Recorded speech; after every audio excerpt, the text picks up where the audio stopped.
And students, please read on with me. HR departments are responsible for overseeing the employee benefits, design, employee recruitment, training development, performance appraisal, and rewarding. HR also concerns itself with organizational change and industrial relations, that is, the balancing of organizational practices with requirements arising from collective bargaining and from government laws. Second paragraph, human resource overall purpose is to ensure that organization is able to achieve success through people. HR professionals manage the human capital of an organization and focus on implementing policies and processes. HR is a product of the human relations movement of early 20th century, when researchers began documenting the ways of creating business value through the strategic management. The human resource field evolved in the 18th century in Europe. It built on a simple idea by Robert Owen in 71 to 1858 and Charles Babbage during the Industrial Revolution. The men concluded that people were crucial to the success of the organization. They expressed the thought that well-being of the employees led to the perfect work. Without healthy workers, the organization would not survive. HR emerged as a specific field in early 20th century, influenced by Frederick Winslow Taylor. Taylor explored what he terms as scientific management, and others called it Taylorism, striving to improve economic efficiency in manufacturing jobs.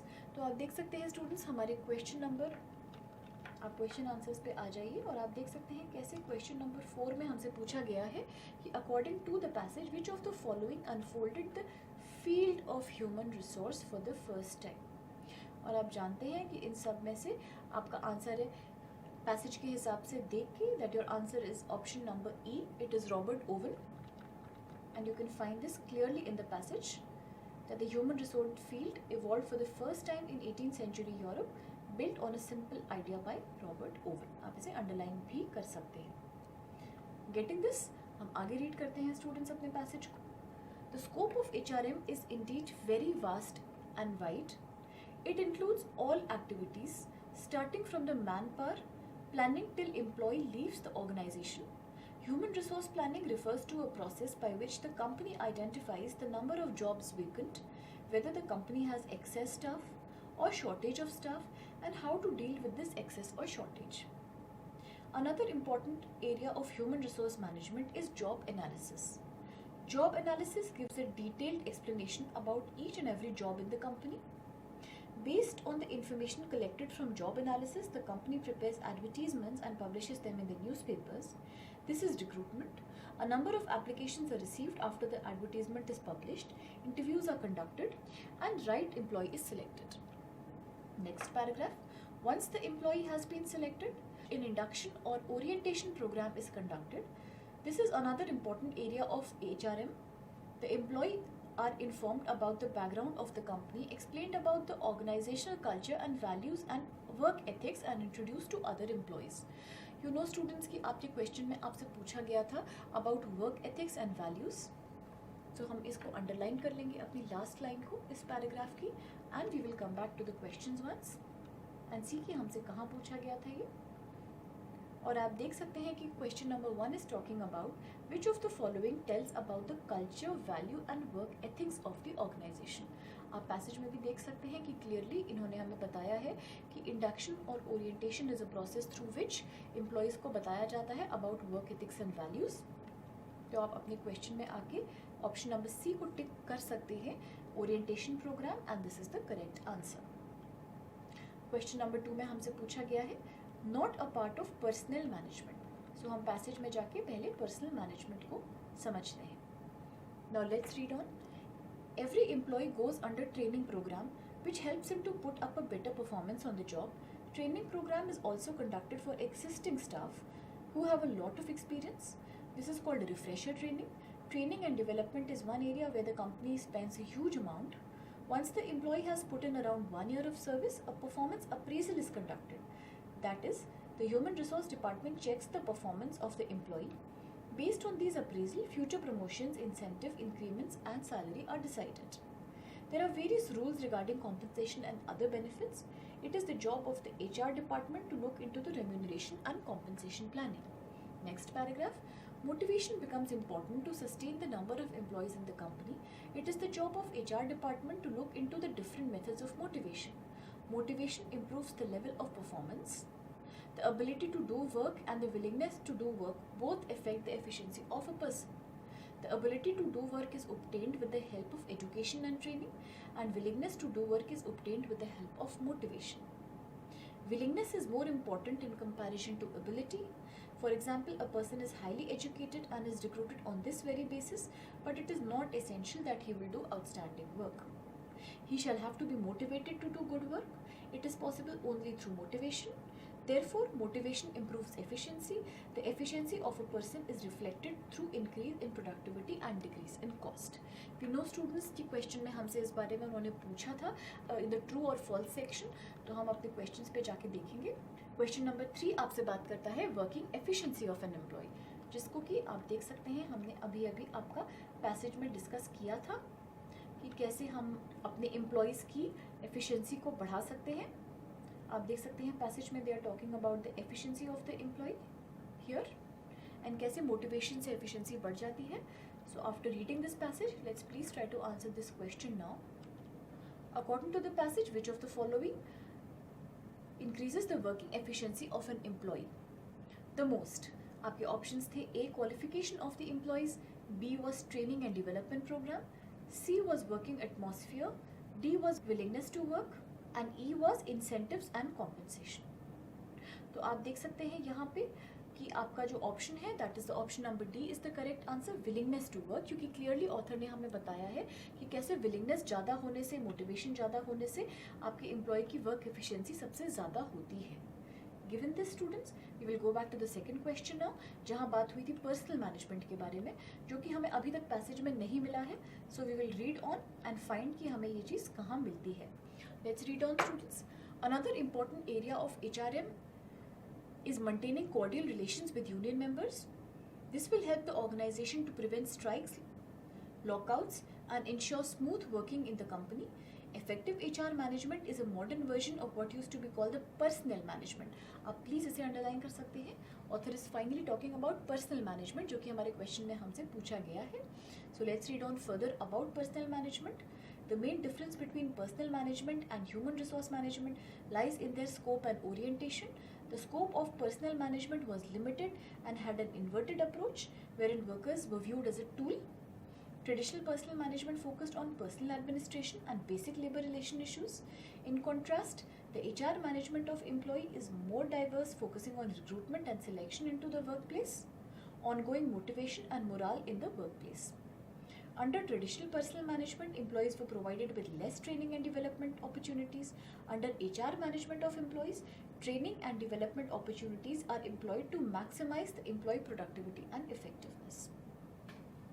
So students, now you know कि हमने quite few lines पढ़ी हैं about personal management. So let us please attempt to answer this question also, that which of the following is not a part of personal management. Please see your options again. A. Focusing on personal administration. B. Extensive training program for improving the efficiency of employee. C. Inverted approach. D. Focus on labor relation issues. And D. Viewing employee as a tool. आप जानते हैं कि author ने हमसे बात की है एक ट्रेडिशनल पर्सनल मैनेजमेंट अप्रोच के बारे में, जिसमें कि ये सारे ही फीचर्स करेक्ट हैं except your option number B, क्योंकि ऑथर हमें बताते हैं कि ट्रेनिंग और एम्प्लॉय एफिशिएंसी आपका पर्सनल मैनेजमेंट का एक हिस्सा नहीं हुआ करता था, वो एक मॉडर्न अप्रोच का हिस्सा है जिसको कि हम HRM कहते हैं, ह्यूमन रिसोर्स मैनेजमेंट. तो option number B is not the part of your personal management which is the traditional personal management. तो आप इसे टिक कर सकते हैं, it is also your correct answer. अब आप देख सकते हैं क्वेश्चन नंबर 5 हमारे पास बचा है, जिसमें उन्होंने हमसे पूछा है कि पैसेज के कॉन्टेक्स्ट में कौन से ये सारे ऑप्शंस जो हैं आपके वो सही हैं. इसके लिए हम पहले पैसेज में जाके अपना बचा हुआ पैसेज पूरा ख़त्म करेंगे, so that we are able to answer the full question answer round. और अब हम अपना जो बचा हुआ पैसेज का पार्ट है we will immediately read that and finish off the passage. Under HR management, the ultimate potential of each employee is gauged.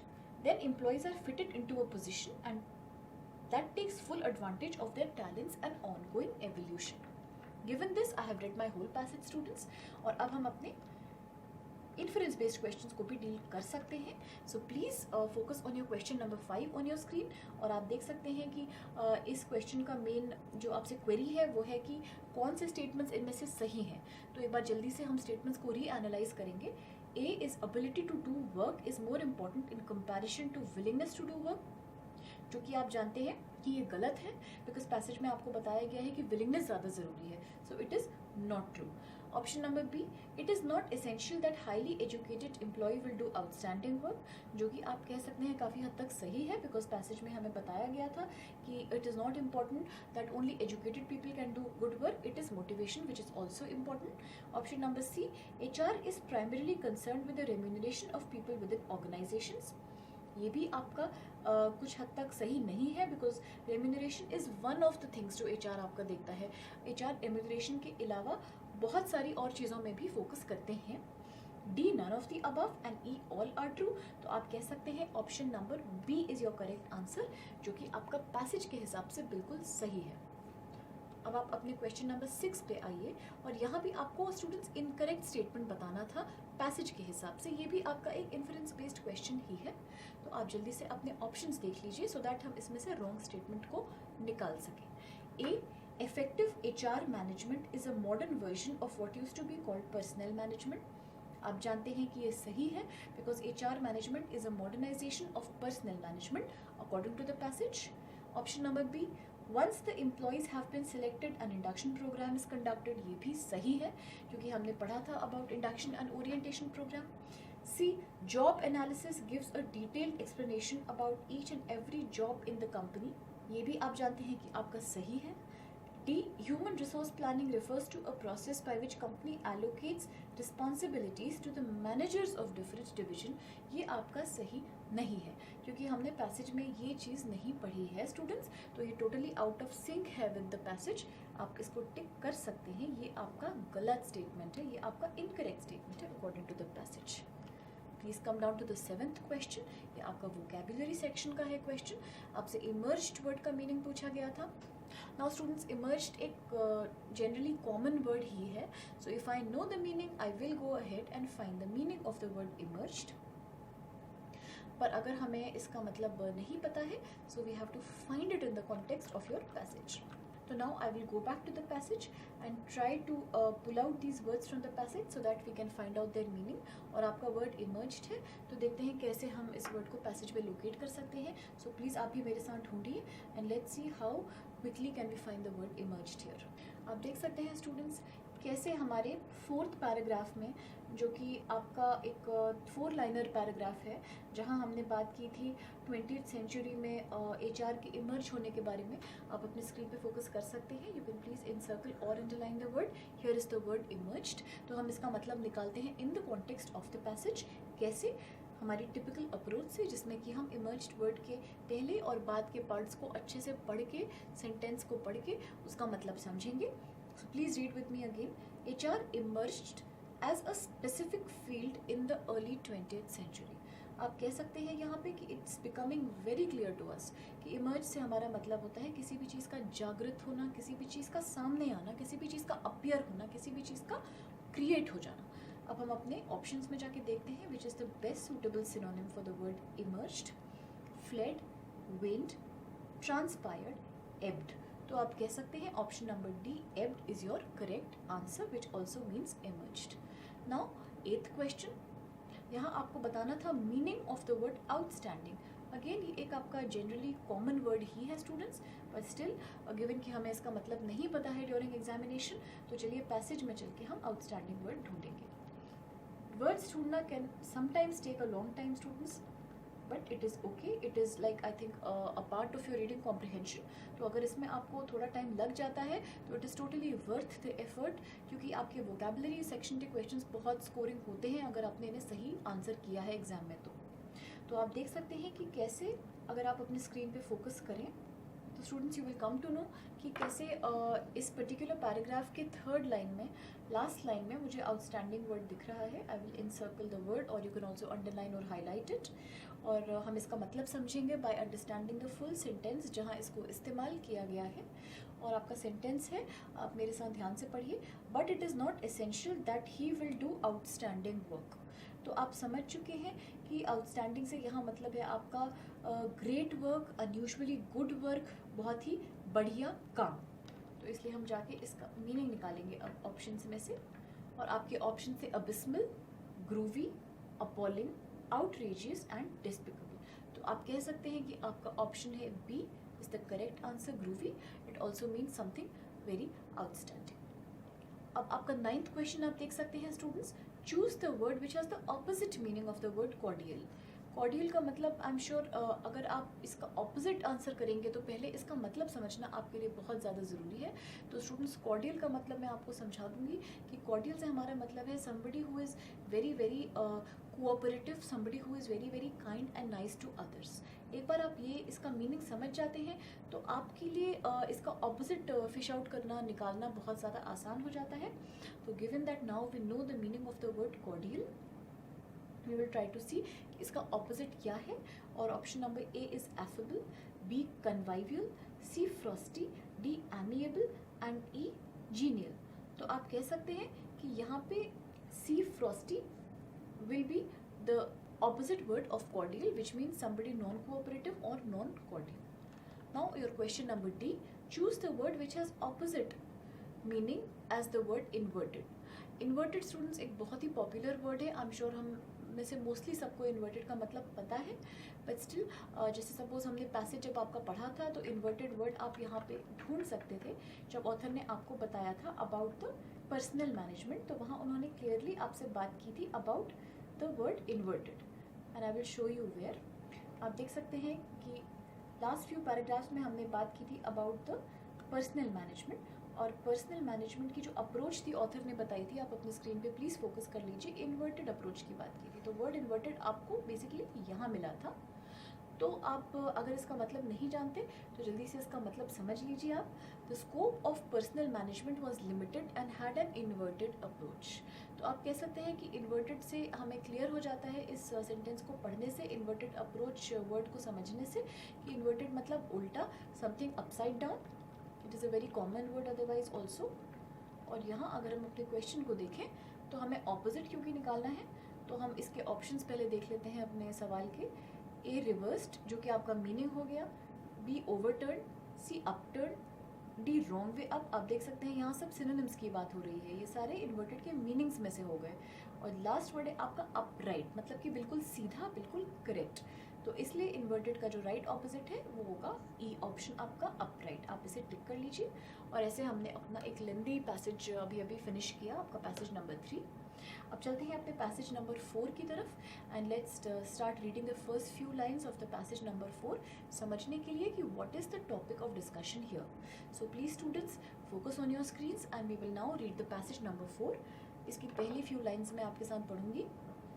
Please start reading. Kerala is reeling under the worst floods since 1924. The southwest monsoon that began on June 1 has been 30% in excess in the state. All 44 rivers in the state are in spate and 35 out of its 39 dams are overflowing. A red alert has been sounded in all 14 districts, while 12 of them are already flooded. In the past week alone, 94 persons have died. Landslides, mudslips and flash floods have been reported from all over the state. आप देख सकते हैं students, first few lines पढ़ के ही I can say with confidence कि the topic of discussion is about Kerala floods. यहाँ हम केरला स्टेट में जो भी आपकी बाढ़ आई है रिसेंट पास्ट में, उसके बारे में ऑथर ने हमसे डिस्कस किया है इस पैसेज में.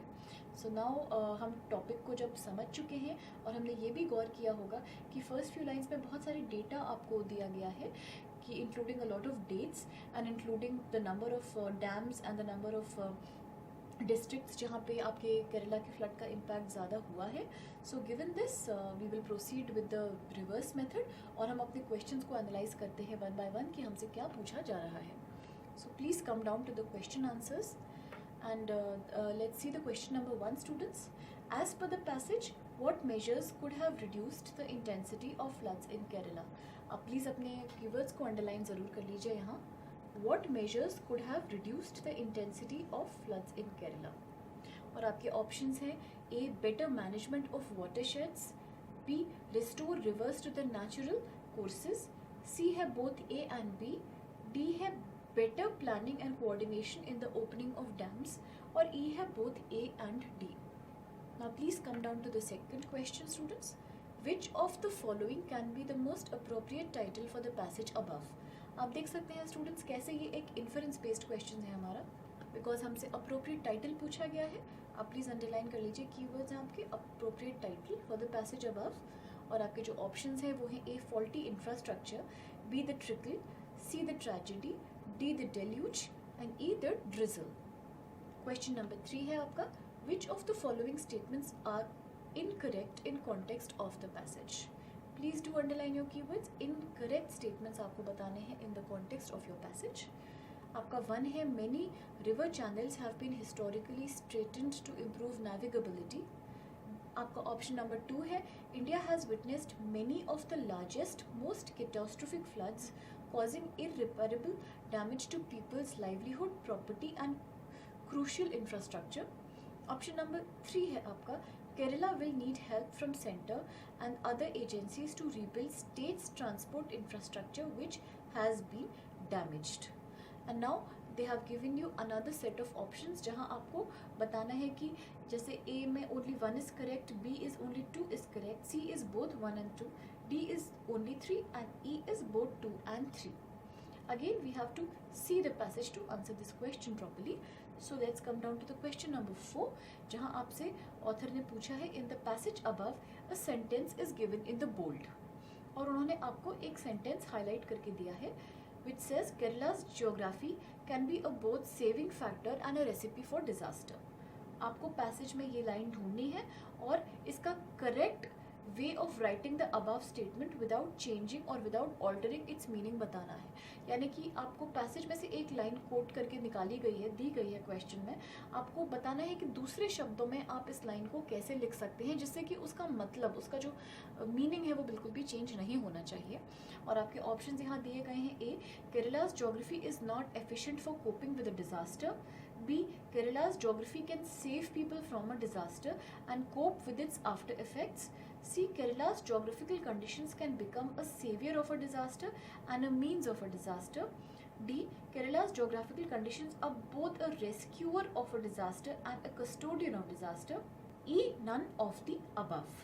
सो स्टूडेंट्स आपने जब सारे ऑप्शन एनालाइज कर लिए हैं तो आई एम श्योर ये भी हमें क्लियर है कि जब हम पैसेज को रीड करेंगे और इस लाइन को पैसेज के कॉन्टेक्स्ट में समझेंगे तभी हम इसका करेक्ट आंसर बता सकेंगे.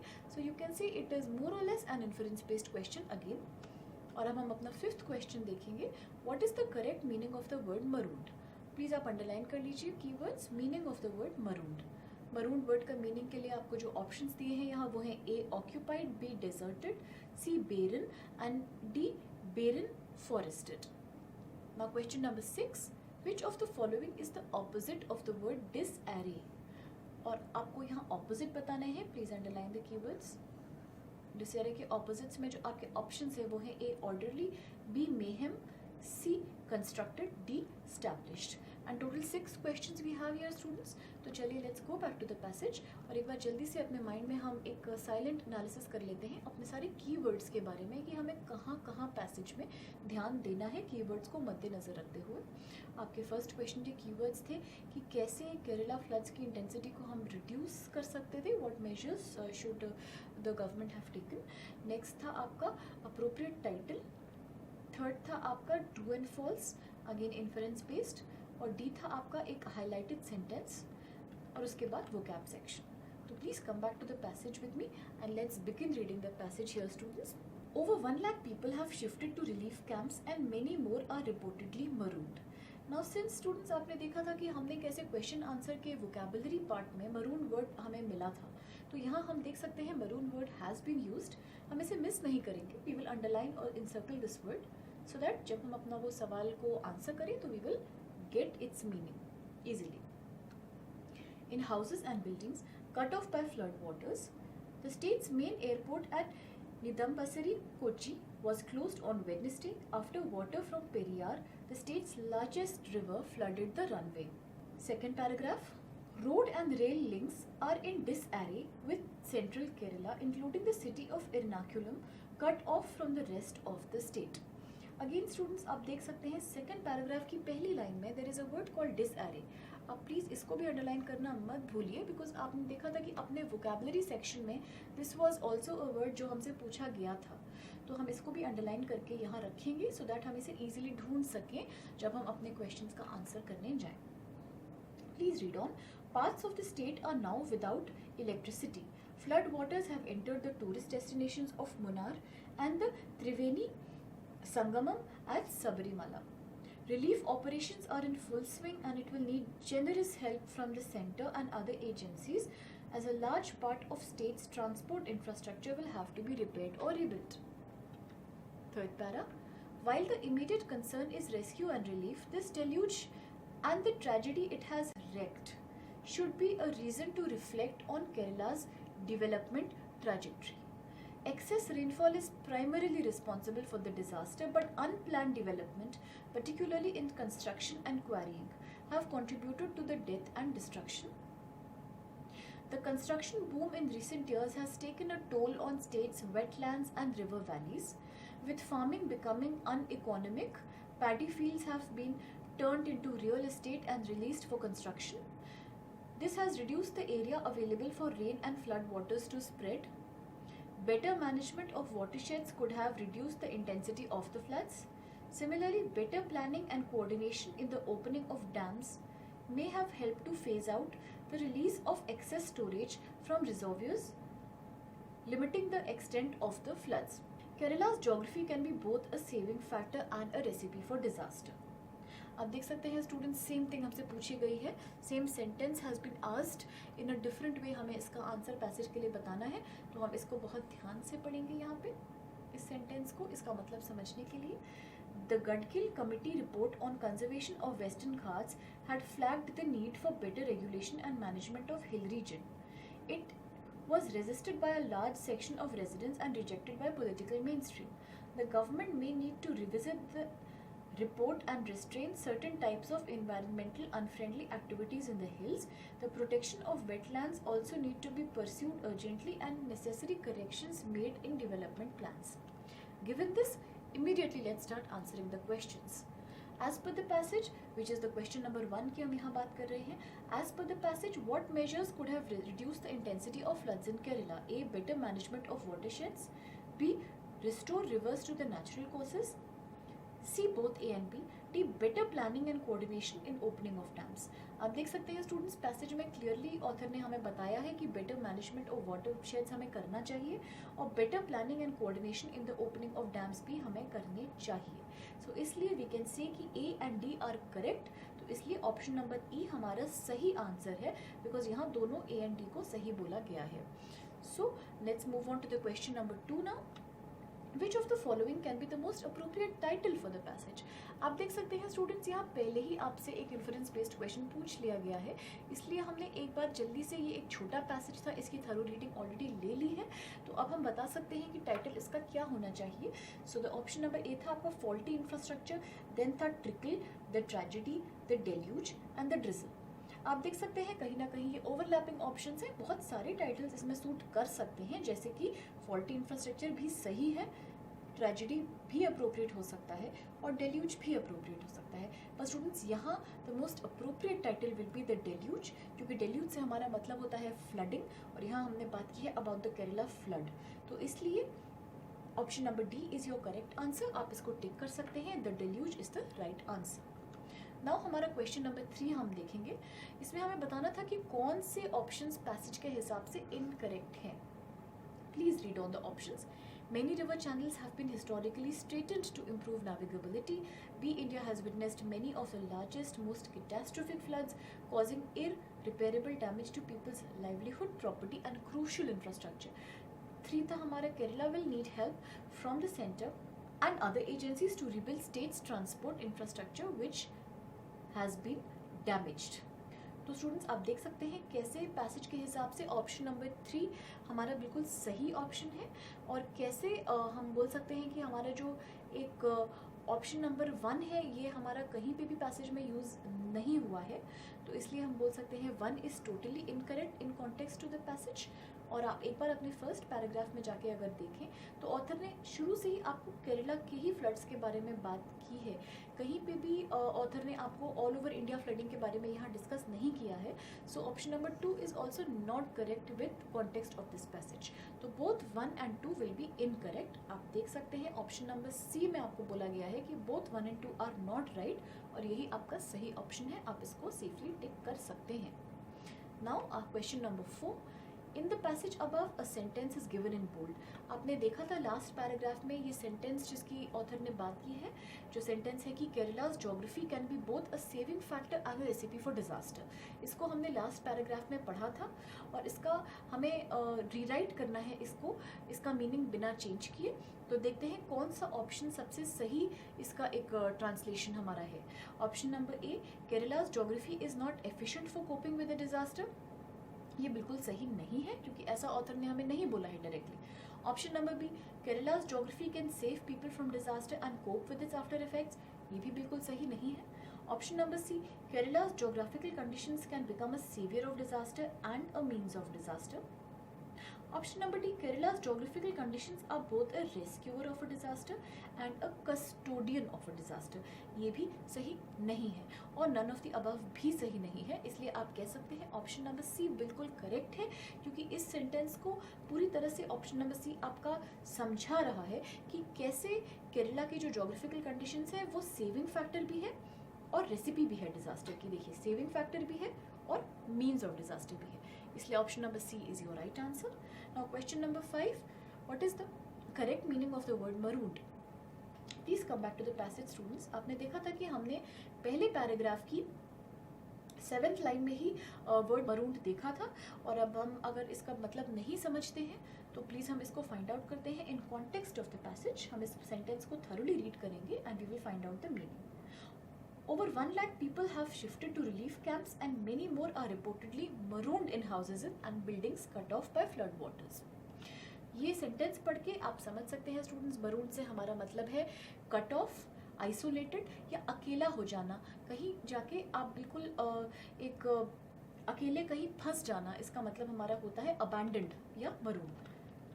Now we will go and see the options, और आप देख सकते हैं कैसे ऑप्शंस में occupied, deserted, barren, barren forested आपके ऑप्शंस हैं, and the correct option is B, deserted, because deserted और अबैंडन्ड और मरून ये सारे एक ही वर्ड्स के मीनिंग हैं, they are all synonyms. So option B is your correct answer. Now next question, which of the following is the opposite of disarray. Disarray word को भी हमने पैसेज में लोकेट किया था students, please come back to the passage with me, और आप देख सकते हैं कैसे सेकेंड पैराग्राफ की फर्स्ट लाइन में डिसएरे वर्ड हमें मिल गया था। Now we will try to find out its meaning. Road and rail links are in disarray with central Kerala.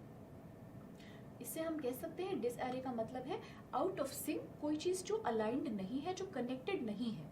तो इसलिए अब हमें इसका मतलब पता चल चुका है। डिसएरे का हमें ऑपोजिट बताना है। So students, now we know the meaning of disarray. It means not connected, not aligned and separated from something. तो चलिए इसका ऑपोजिट समझते हैं। A orderly, B mayhem, C constructed, D established. आप कह सकते हैं A orderly is the right answer, क्योंकि ऑर्डरली, अलाइंड, कनेक्टेड एक मतलब होता है, और इसका ऑपोजिट, इसका विलोम होता है डिसएरेड, डिसकनेक्टेड या फिर टोटली कट ऑफ और मिसमैनेज्ड। तो आप देख सकते हैं हमने अपने सारे 6 क्वेश्चंस को भी आंसर किया अपने पैसेज नंबर 4 की। And now we will go on to the last passage, which is the passage number 4 from this example set. और चलिए हम सबसे पहले इसकी फर्स्ट फ्यू लाइन्स को रीड करते हैं टू अंडरस्टैंड कि हमसे किस बारे में बात हो रही है। So please read on with me. Britain and France declared war on Germany in 1939. In preparation, India's economy was geared up by the colonial government towards the war effort through imposition of controls. The first was the exchange control, completely convertible into any currency until then. The rupee was made inconvertible. Transferring money outside the sterling area required permission under rules that were laid down in London. The maze of controls grew as the war went on. Dollar securities held by private individuals were compulsorily acquired and compensation was in rupees at the market price on an arbitrary date, resulting in losses to many. The Bank of England sold the securities so acquired, adding the dollars to its coffers. तो students first few lines पढ़ने के बाद it's clear कि हम यहाँ पे war के economic impact के बारे में बात कर रहे हैं कि कैसे जो आपकी फ्रांस और ब्रिटेन की जो वॉर ऑन जर्मनी थी उसका जो इंडियन इकोनॉमी और इंडियन रुपी पे जो इम्पैक्ट हुआ उनकी पॉलिसीज़ की वजह से, that is the topic of discussion here. Now please come down to the questions and let's see कि व्हाट इज़ बीइंग आस्क्ड, हमसे क्या पूछा गया है यहाँ. क्वेश्चन नंबर 1 में हमसे पूछा गया है विच of the following year were the sterling balances negotiation held. It's a very fact based question students. हम passage में से इसका आंसर निकाल सकते हैं because we are talking about some date from the passage. Please अपने keywords underline कर लीजिए. Which of the following years was sterling balances negotiation held? और आपके options हैं A 46, B 1947, C 48, D both A and B and E both B and C. Next question, question number 2. What controls were imposed by the colonial government to gear up India's economies towards the war? Please underline करिए अपने keywords students. What controls were imposed by the colonial government to gear up India's economy towards the war? आपके options है A. Dollar securities held by private individuals were compulsorily acquired and compensation was in rupees at a market price on an arbitrary date resulting in losses to many. B. Transferring money outside the sterling area required permission under rules laid down in London. C. Indian rupee was made inconvertible from completely convertible. D. Both A and C. E. All of the above. Next question. Which of the following statements are true in context of the passage? Please अपने keyword underline कर लीजिए students. Is true. Which of the following statements is or are true in context of the passage here? One is the sterling was floated against the major international currencies in early 1970s, the rupee as late as 1993 to 1994. 2. India devalued the rupee proportionally from rupees 3.309 to a dollar to 4.762. 3. Dollars could be spent on imports of essential consumables, not capital goods. Next question students. Question number 4. Which of the following statements are incorrect with context of the passage? कौन से statements गलत हैं? आप अपने keywords को please underline कर लीजिए. Which statements are incorrect with context of the passage? Option number 1 is limits were placed on how much could be drawn in a given period of time from the balances. 2. India had accumulated a seizable sterling balance of 1300 million by the end of World War II. 3. Dollars for the war were raised by selling silver bullion from India's reserves to governments outside the sterling area. उसके बाद उन्होंने आपको alphabetically कुछ options दिए हैं जिसमें आपको बताना है कि इनमें से कौन से ऑप्शंस इनकरेक्ट हैं. ए में है कि only 1, B is only 2, C only 3, D both 1 and 2 and E both 2 and 3. And question number 5 is which is the following is the most appropriate title of the passage? प्लीज अपनी keywords underline करते चलिए students. Which of the following is the most appropriate title of the passage above. और आपके options हैं A. Transferring money outside India, B. War and its after effects, C. Control on money, D. A brief history of the rupee and E. Differentiating sterling and rupee. और question number 6 है आपका. In the passage given above a line is given in bold. Which of the following can be inferred from the line given in bold? A. A limit on loans to India and Pakistan by British economy prevented it from getting down to the ground. B. Limited restrictions were imposed on India and Pakistan to import which saved the British economy from going down. C. Limits were placed on the use of imports on India and Pakistan without which the economy of British would have landed into the ground. D. Limits were placed on the use of forex by India and Pakistan, and if this restriction would not have been made, the British economy would have gone down to the ground. And E. None of the above. Question number 7. Choose the word which is most similar in meaning to the word given word in the passage. और आपको इन्होंने word दिया है coffers. Next question. Choose the word which is most opposite to the following word given in the bold in the passage. Protracted. अपने keywords आप underline कर लीजिए. Most opposite. और आपके ऑप्शंस हैं A. accentuated, B. multiplied, C. dignified, D. curtailed and E. amplified. और इसके साथ आपका ये फिनिश हो जाता है vocabulary questions. So here is my passage number 5 students. हमने सारे questions को analyze कर लिया है. Now we will start answering the questions one by one. So शुरू करने से पहले आप क्विकली अपने माइंड में एक बार रिवाइज कर लीजिए जो भी कीवर्ड्स आपने गैदर किए थे क्वेश्चंस में से. एंड यू नो कि सबसे पहले क्वेश्चन में हमें बताना था the date on which the sterling balance negotiation was held. Number 2 में हमें बताना था कि कौन से कंट्रोल्स इम्पोज किए गए थे कॉलोनियल गवर्नमेंट ने इंडिया की इकोनॉमी को वॉर के लिए गियर अप करने में. Question number 3 was true and false about the passage, and D was also true and false about the passage. So let's come back to the passage and give it a good reading. हमने first few lines already पढ़ ली है students, तो इसलिए we will begin reading after that. The maze of controls grew as the war went on. Dollar securities held by private individuals were compulsorily acquired and compensation was in rupee at the market price on an arbitrary date, resulting in losses to many. The Bank of England sold the securities so acquired, adding the dollars to its coffers. Dollars for the war were also raised by selling silver bullion from India's reserves to government outside the sterling area. Dollars could be spent on import of essential consumables, not on capital goods. What was essential was defined by the war requirements until 1946, when the civilian requirements were included. The restriction on capital good imports continued because the Bank of England had blocked what were called India's sterling balances.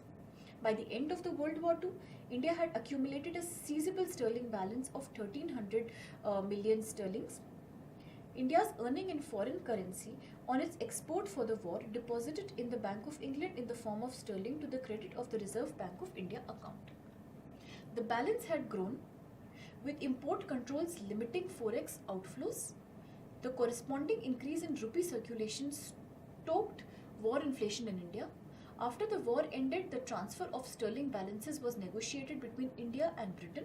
India's key negotiator B.K. Nehru was described the protracted settlement in his memoirs. Winston Churchill had been threatening to write off the sterling balances. In the first round of negotiations in 1946, by which time Churchill was out of power, the British delegation sought a considerable scaling down of the sterling balances. Now students, we know कि first question में हमसे पूछा गया था when was the first round of negotiations held. We have the answer here in 1946. So we will go back to the question number 1 और आप देख सकते हैं option number A is the correct answer. We will please tick the option number A. So let's go back to the passage and keep reading on. India's sought word that the sterling had become much overvalued would not be devalued. The visitors refused. The sterling to them was still the premium currency against which other currencies were valued.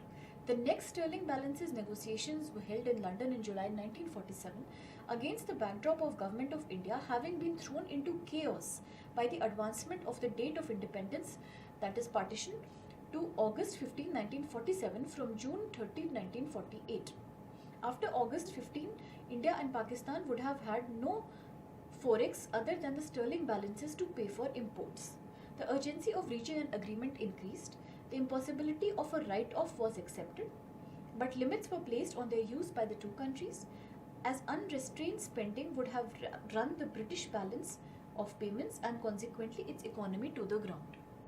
After reading the full passage students, हम अपने second question को answer करते हैं और जिसमें हमसे पूछा गया था कि what controls were imposed by the colonial government to gear up India's economy towards the war. और हमने अपने options भी analyze किए थे. एक बार इन्हें quickly देखते हैं and let's see which were the controls. A था आपका dollar securities held by private individuals were compulsorily acquired. आप जानते हैं ये बिल्कुल करेक्ट है बिकॉज हमने पैसेज में इसको रीड किया है.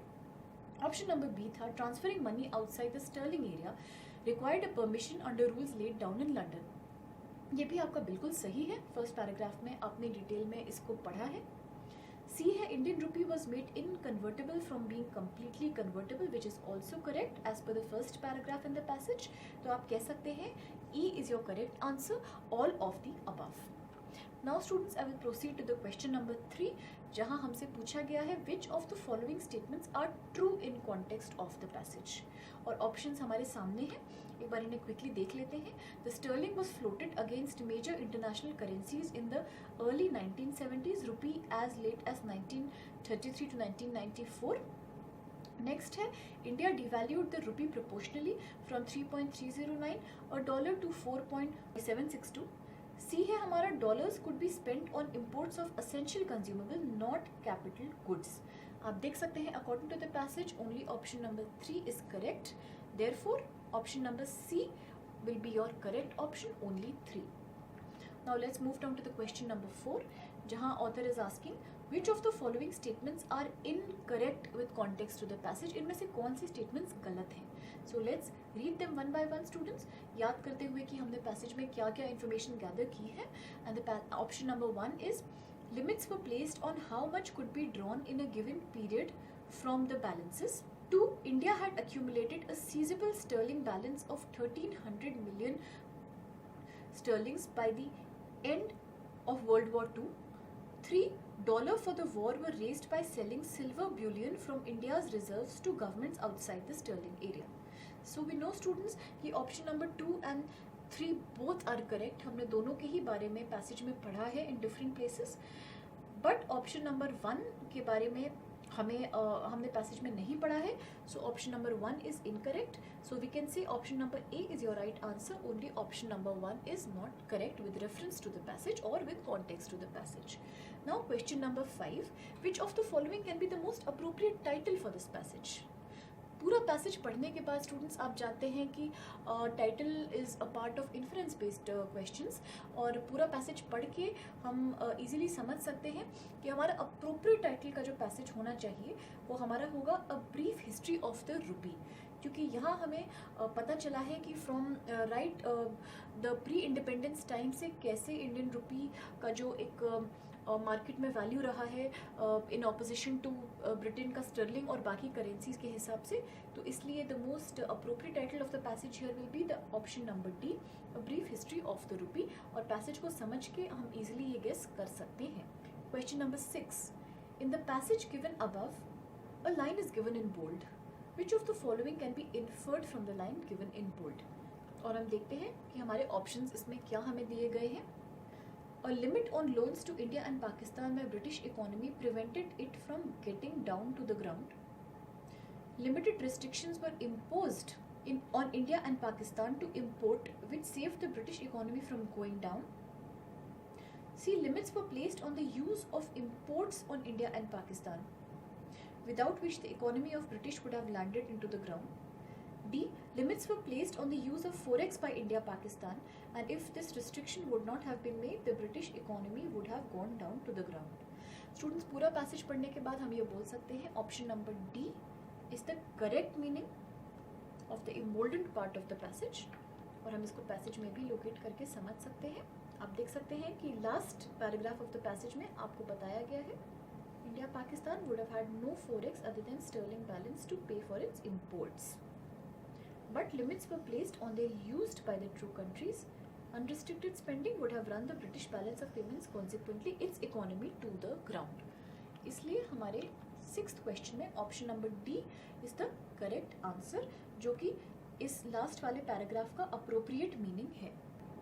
So students, now let's see our question number 7, जो कि हमारा वोकैबुलरी सेक्शन का क्वेश्चन है. And the question is asking choose the word which is most similar in meaning to the given word which is coffers. तो आप इसको underline कर सकते हैं. And for those of us जिन्हें इसका मतलब ऑलरेडी पता है, we can go ahead and choose the right option. But then हम अज्यूम करेंगे कि हमें इसका मतलब नहीं मालूम है, तो आप प्लीज़ एक बार पैसेज पे मेरे साथ ध्यान दीजिए और हम कॉफर्स वर्ड को लोकेट करेंगे पैसेज में उसका मतलब ढूंढने के लिए. आप देख सकते हैं स्टूडेंट्स कैसे फर्स्ट पैराग्राफ की 8th लाइन में ही कॉफर्स वर्ड हमें यहाँ मिल रहा है. आप इसको अंडरलाइन या इनसर्कल कर सकते हैं. और इसका मतलब समझने के लिए let us read this sentence properly. इस सेंटेंस को एक बार थॉरली हम रीड करेंगे और कॉफर्स वर्ड के पहले और बाद के वर्ड्स पे फोकस करते हुए इसका मतलब हम यहाँ समझने की कोशिश करेंगे. The Bank of England sold the securities so acquired, adding the dollars to its coffers. इस सेंटेंस को पढ़ के स्टूडेंट्स हमें ये पता चल जाता है कि यहाँ डॉलर्स को ऐड करने की बात हो रही है by certain bank which is your Bank of England. तो कॉफर से हमारा मतलब जो निकल के आ रहा है in the context of the passage which is already the savings of the bank. Coffers और माई सेविंग्स और एसेट्स या किसी का भी कलेक्शन और ट्रेजरी ऑफ द गवर्नमेंट. तो please come down to the question again. And see your 7th question. और coffers का जो राइट मीनिंग है वो हमारा होगा डी कास्केट, बिकॉज इसका मतलब है कलेक्शन और किसी चीज़ का आपके पास एक जो जमा पूंजी होती है। सो आप प्लीज़ अपने करेक्ट ऑप्शन को टिक कर सकते हैं, which is D casket. Now let's go down to the question number 8th, और यहाँ हमसे पूछा गया है choose the word which is the most opposite in the meaning of the given word, और वर्ड आपका है प्रोट्रैक्टेड। अगेन ऑपोजिट समझाने के लिए स्टूडेंट्स मीनिंग जानना वर्ड का बहुत ही ज़रूरी हो जाता है, अदरवाइज हम ऑपोजिट नहीं समझ सकते। तो इसलिए पहले हम प्रोट्रैक्टेड वर्ड का मतलब समझेंगे by locating it in the passage and finding out its meaning. तो चलिए हम पैसेज में देखते हैं कि कहाँ प्रोट्रैक्टेड वर्ड यूज्ड है आपका। और आप देख सकते हैं स्टूडेंट्स कैसे सेकेंड पैराग्राफ की 4th लाइन में प्रोट्रैक्टेड वर्ड हम देख सकते हैं। यहाँ यू कैन अंडरलाइन इट या आप इसको इनसर्कल भी कर सकते हैं। अब इसका मतलब हम समझेंगे बाय रीडिंग द सेंटेंस जहां ये इस्तेमाल किया गया है। इंडियाज की negotiator B.K. Nehru has described the protracted settlement in his memoirs. Students इस सेंटेंस को पढ़ के हमें ये क्लैरिटी मिलती है कि प्रोट्रैक्टेड से हमारा मतलब है कोई भी चीज़ जो बहुत लेंदी है, समथिंग जो बहुत प्रोलॉन्ग्ड होती है, जो बहुत लंबी खींचने वाली होती है। और यहाँ हम बात कर रहे हैं नेगोशिएशंस के बारे में जो कि इंडिया और ब्रिटेन के बीच में हुए। सो नाउ अगर हम प्रोट्रैक्टेड वर्ड का मतलब समझ सकते हैं तो इट इज़ वेरी इजी कि हम इसका ऑपोजिट वर्ड भी फाइंड आउट कर पाएंगे। तो आप मेरे साथ एक बार फिर से फोकस करिए on our question number 8th and let's see हमें क्या ऑप्शंस दिए गए हैं प्रोट्रैक्टेड के ऑपोजिट के लिए। A accentuated, B multiplied, C dignified, D curtailed and E amplified. It goes without saying कि अगर प्रोट्रैक्टेड वर्ड का मतलब है खिंचना, लंबा होना या कि इलोंगेट, प्रोलॉन्ग्ड होना, तो इसका ऑपोजिट वर्ड होगा आपका कर्टेल्ड, क्योंकि कर्टेल्ड से हमारा मतलब होता है छोटा हो जाना, किसी भी चीज़ को कम कर देना या किसी भी चीज़ की ड्यूरेशन में कमी आना। सो आपका करेक्ट आंसर है यहाँ option number D, which is curtailed. आप इसको सेफली टिक कर सकते हैं, this is your right answer. And इसके साथ हमने अपने पैसेज नंबर 5 के सारे ही क्वेश्चंस को आंसर कर लिया है। And I hope reverse method के यूज़ से इजीली और बहुत कम टाइम में हम अपने डिफ़िकल्ट से डिफ़िकल्ट क्वेश्चंस को भी आंसर करने में सक्सेसफुल हो रहे हैं। Thank you.